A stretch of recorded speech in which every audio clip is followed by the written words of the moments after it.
हमारा भजन कभी छूटे ना, और इसका फल ये हो कि जिनका हम भजन करते हैं उनकी स्मृति में हम तड़पे रोएं। ये खास बात, इसीलिए यहां कह दिया किम विष्णु भजनई, क्या किसी लोकांतर के सुख की चाह करके भजन करना। यदि आपको वृंदावन ईश मोहन रसे प्यास सीन सर्वस्वधीह, यदि आपकी बुद्धि वृंदावन के ईश श्यामा श्याम के प्रेम में मत वाली नहीं हुई तो कुछ प्राप्त नहीं हुआ। जीवन का सार भगवत प्रेम, क्योंकि प्रेमी महापुरुष है। भगवत प्रेम, तत्वबोध भी आत्म प्रेम है, उसमें मुझे कोई संशय नहीं। तत्व ज्ञान और तत्व बोध होना बड़ा अंतर है।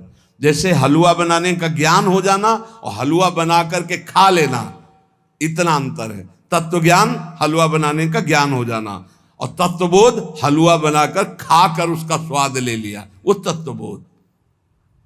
श्री भर्तृहरि जी महाराज कहते हैं कि मुझे लगा था कि मैं बहुत ज्ञानी हूं। संतों के वचन बहुत अमृत में होते हैं। कह रहे हैं कि यदा किंचित ज्ञोहम द्विपयु मदांधा समभवम, मुझे लग रहा था कि मैं चक्रवर्ती सम्राट हूं, मैं बहुत पुण्यवान हूं, मैं बहुत महात्मा हूं, मैं बहुत ज्ञानी हूं। तदा सर्वज्ञोस्मीत्य भवदव लिप्तम मम मनः यदा किंचित किंचित बुधजन सकाशाद वगतम तदा मूर्खोस्मीति जो इव मदी मदो में व्यपगता। आज मुझे पता चला कि मैं मूर्ख हूं। मुझे लग रहा था मैं ज्ञानी हूं, मैं चक्रवर्ती सम्राट हूं, मैं मदोन्मत्त हो रहा था। लेकिन जब मुझे इस संसार का रहस्य पता चला तो लगा मैं मूर्ख हूं। सुना चुके हैं भर्तृहरि जी का यहां जो परिवर्तन हुआ उनके जीवन का।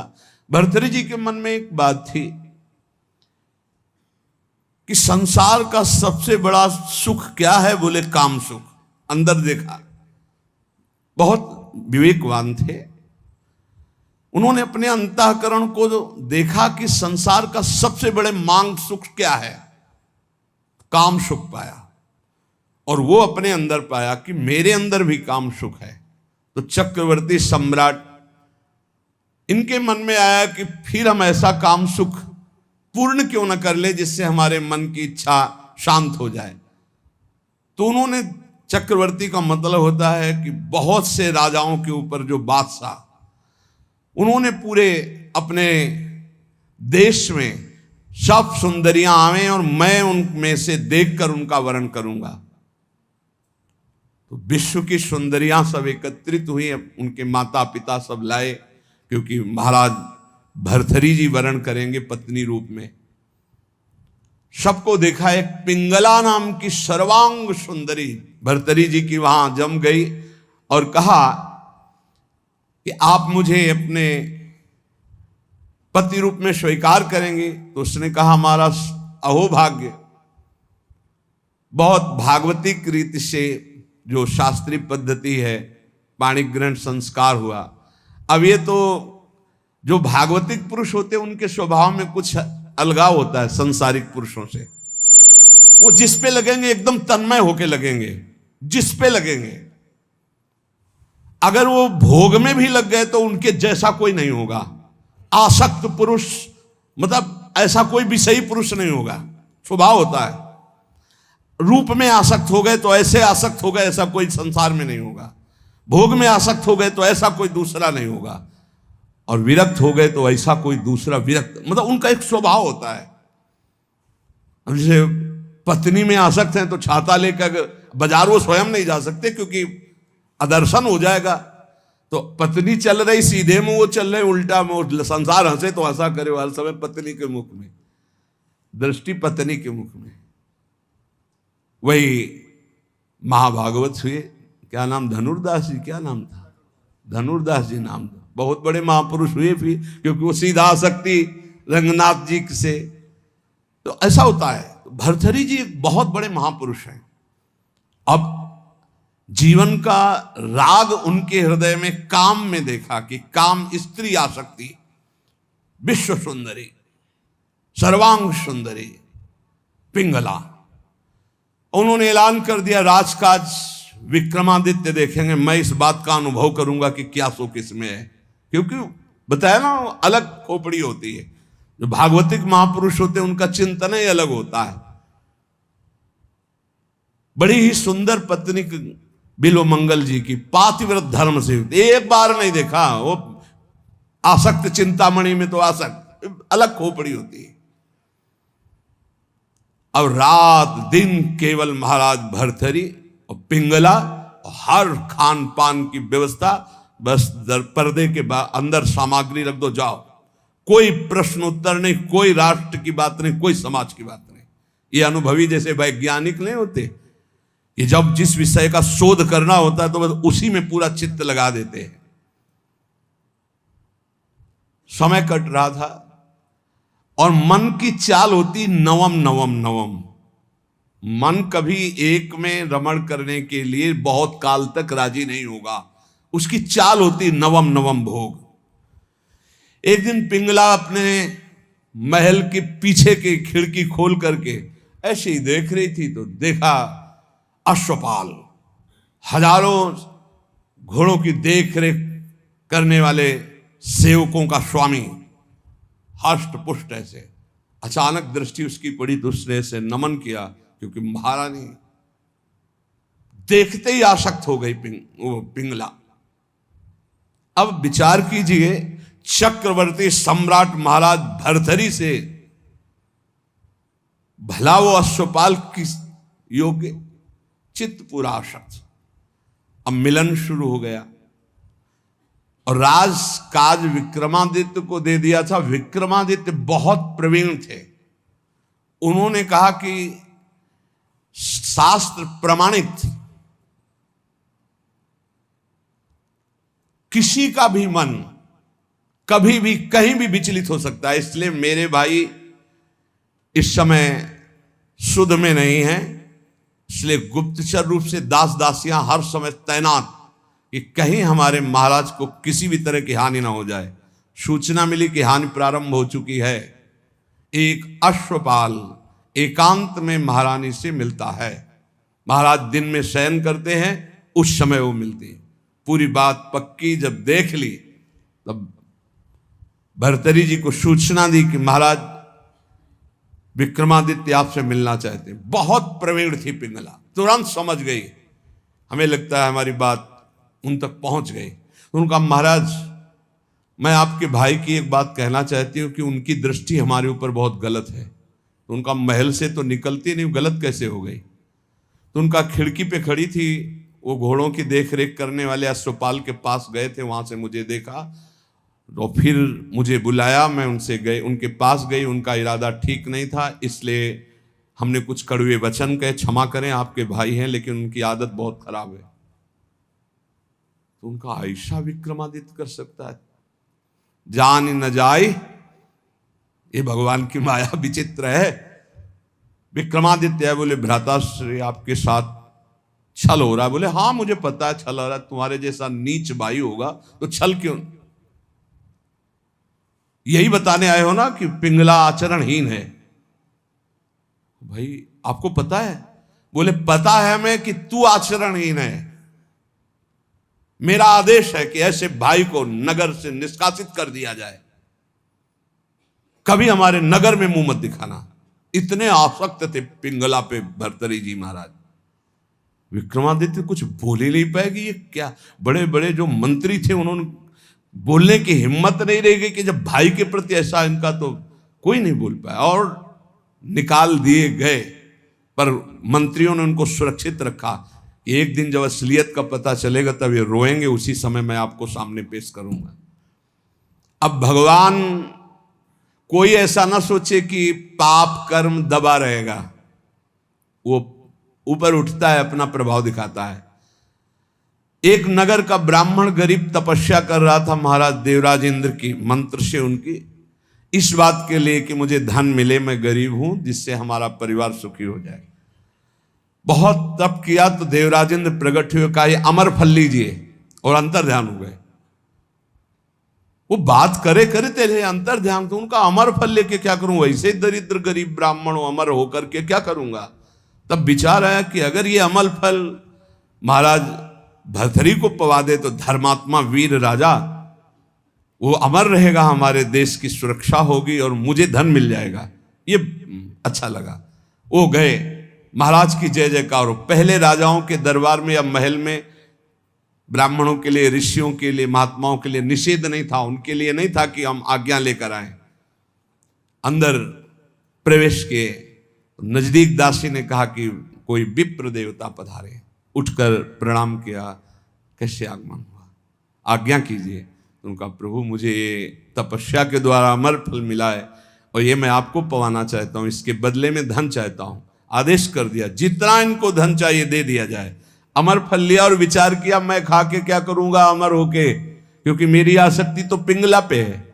पिंगला से कहा तुम अमर फल खा लो, जब तक मैं जीवित रहूंगा तब तक तुम्हें देखता रहूंगा। पिंगला ने कहा ऐसे थोड़ी अमर फल खाया जाता है, स्नान करके मंत्रानुष्ठान करके लाओ हमें। तो उनका नहीं, पालो मेरे सामने। बोले तो इतना विश्वास नहीं है। अब बस प्यार में तो दम होती है, नहीं वो विश्वास पक्का है तो भाई आप निश्चिंत रहिए। पिंगला ने सोचा मैं क्या करूंगी खा के, मेरा दोस्त अगर पालेगा अश्वपाल वो बढ़िया। एकांत में मिली अश्वपाल को, क्योंकि कांटा विक्रमादित्य थे, वो तो नगर निष्कासित हो गया, बिल्कुल स्वतंत्रता थी। महाराज इस रास्ते से बेशुद्ध थे।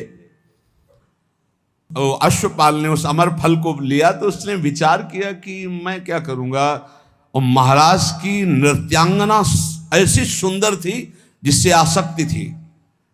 मिला और कहा देखो ये अमर फल मुझे मिला है, आप पालोगी तो जब तक मैं जीवित रहूंगा आपको देखता रहूंगा, मिलता रहूंगा। ठीक है। नृत्यांगना ने सोचा जिसके दरबार की मैं नृत्यांगना हूं, अगर वो महाराज अमर रहेंगे तो हमारा जीवन सार्थक रहेगा और महाराज मुझे बहुत सम्मान देंगे जब मैं अमर फल दे दूंगी। उसने प्रार्थना करवाई कि आपके दरबार की नृत्यांगना मिलना चाहती है आपसे। बुला लिया, कहा महाराज ये अमर फल। महाराज ने कहा तुझे अमर फल कहां से मिला, ये अमर फल सत्य बोल तुझे कहां से मिला। महाराज मुझे तो अश्वपाल ने दिया, मेरा वो दोस्त है, मेरा मित्र है उसने। और उस समय पिंगला वहां नहीं थी। तुरंत अमर फल लिया और बोले तुम्हें जो संपत्ति चाहिए हम देंगे, कल हम दरबार में आते हैं। दरबार में गए, सब सभा एकत्रित, वर्षों के बाद आज दरबार में आए थे। तब उन्होंने कहा बुलाया जाए जिसको अश्व जो घोड़ों की सेवा में आया। सत्य बोला तो तुझे माफ कर देंगे। बोल इस फल को पहचानता है? हाँ सर, यह अमर फल है, तुझे कैसे मिला? सत्य बोलना, अगर झूठ बोला तो उनका अगर हमारे प्राण माफ किए जाएं तो बिल्कुल सभा में कहता हूं कोई दंड नहीं मिलेगा। उनका महारानी पिंगला ने दिया है। ठीक है, जाओ बुलाओ पिंगला। अब वो तो सज धज के आ रही थी कि आज दरबार में पार्श्व में विराजमान होंगी सिंहासन। गए कटघरे में खड़ी हो करो इसको। और तलवार निकाला और कहा देखो मेरे देश के विप्र ने तपस्या की थी, अमर फल दिया था, इनको पवाया था, ये अमर है और मैं काटूंगा, ये मरेगी नहीं। ये अरे महाराज क्यों, क्या तुझे अमर फल पर विश्वास नहीं? सर झुका दे। कहां है वो अमर फल? सत्य बोल तो तुझे माफ करो। बोले अश्वपाल को दिया था। क्या मेरे से श्रेष्ठ है अश्वपाल? मैं चक्रवर्ती सम्राट भर्तरी तेरे योग्य नहीं रहा? धिक्कार है ऐसी बात। तभी कह रहे यदा किंचित व्योहम द्विपयु मदांधा संभवम। मैं मदांध हो गया था, अपने को ज्ञानी समझता था, अपने को बलवान समझता था, अपने को राजा समझता। उसी समय भर्तरी जिनका धिक्कार है। मैं चक्रवर्ती सम्राट, मुझसे पिंगला तृप्त नहीं, पिंगला से अश्वपाल तृप्त नहीं, अश्वपाल वैश्या से प्रेम करता। धिक्कार है, कहां प्यार है, कहां अपनापन है। और मुकुट उतार के रखा और कहा कि आज अगर विक्रमादित्य होते तो मुझे ये चिंता नहीं होती कि मेरे राज्य का क्या होगा। तब मंत्रियों ने कहा आप महाराज निश्चिंत रहें, व्यवस्था पूरी, विक्रमादित्य सुरक्षित है। तो उनको यहां विराजमान करो, मैं एक क्षण भी ऐसे प्रपंच में नहीं टिकूंगा। महावैराग्यवान होकर भर्तरी जी के श्लोक वैरागियों के अमृत है। वो कह रहे हैं कि मैं बिल्कुल अज्ञानी था, मदोन्मत्त मदांध था। उस समय मेरा मन यही सोच रहा था कि मुझे बहुत ज्ञान है, मैं बहुत प्रवीण हूं।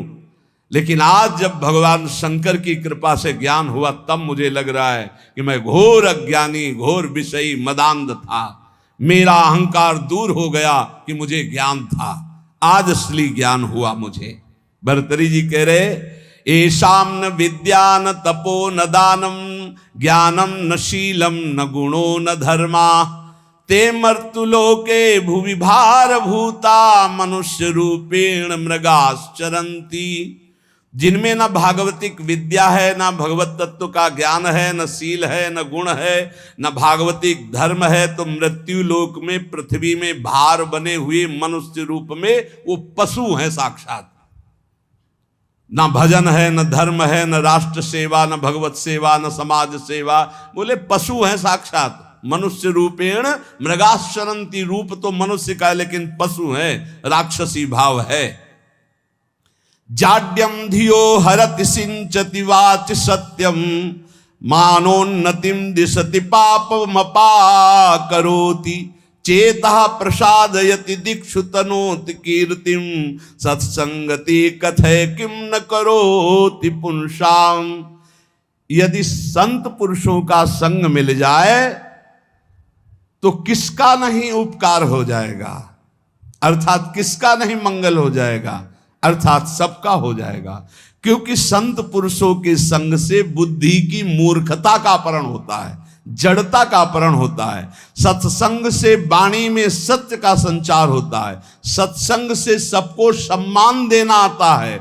सत्संग पाप को दूर करता है। सत्संग चित्त को आह्लादित करता है, क्योंकि चित्त से वो प्रभु का चिंतन करता है और समस्त दिशाओं में कीर्ति फैल जाती है सत्संगी महापुरुष की। इसलिए धन्य है जिसको सत्संग प्राप्त हो गया।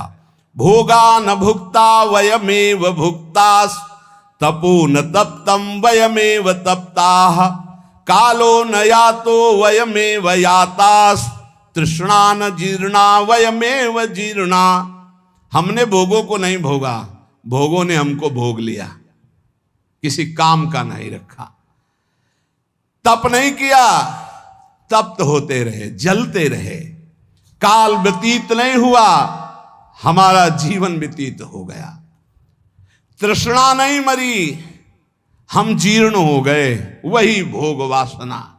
इसलिए भक्तिर्भवे मरण जन्म भयम हृदिस्थम स्नेहो न बंधुस न मन्मथला विकारा संसर्ग दोष रहिता विजना वनांता वैराग्य मस्तिकिमतः परमर्थ नियम। सबके आदि कारण भगवान का भजन करो, मान लो मेरी बात, वही तुम्हारे हृदय से जन्म मृत्यु का चक्र मिटा देंगे। यहां कोई तुमसे प्यार नहीं करता, भर्तरी जी कह रहे, उनका अनुभव। ना कोई तुम्हारा या भाई है, न बंधु है, न कुटुंबी है, न पत्नी है, न पुत्र है। केवल माया ममता का विकार रचकर तुम्हें भगवत प्राप्ति से विमुख करने का नाटक कर रही है। हृदय में एक काम विकार का अभाव कर दो, कुछ नहीं है इसमें, केवल माया नाटक के द्वारा समय नष्ट कर रही है।